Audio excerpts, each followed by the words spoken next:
మీ view ఏంటి, మీ ఆలోచన ఏంటి, అక్కడ ఏం జరిగింది అనుకుంటున్నారు? వాస్తవాలు అక్కడ ఏం జరిగినా మాకు అంత పట్టింపు లేదండి.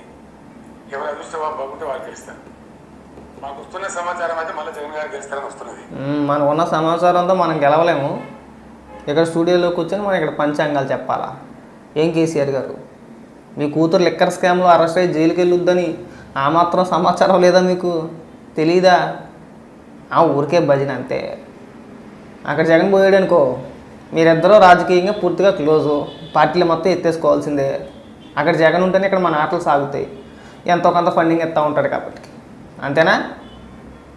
ప్లస్ ఇంకొకటి ఏంటంటే రాష్ట్రాల మధ్యన కూడా పోటీ ఉండదు. అంటే పరిశ్రమల పరంగా, డెవలప్మెంట్ పరంగా పోటీ ఉండదు. ఎలాగ పప్పు బెల్లాలే పనిచేస్తూ ఉంటాడో, వాళ్ళు ఎలా నాశనం అయిపోయినా పర్వాలేదు, మన రాష్ట్రం మాత్రం బాగుంటుంది. తప్పులేదు అందులో, మీ రాష్ట్రం బాగుండాలనుకోవడంలో తప్పులేదు. కానీ పక్క రాష్ట్రం నాశనం అయిపోవడం అనుకోవడం తప్పు.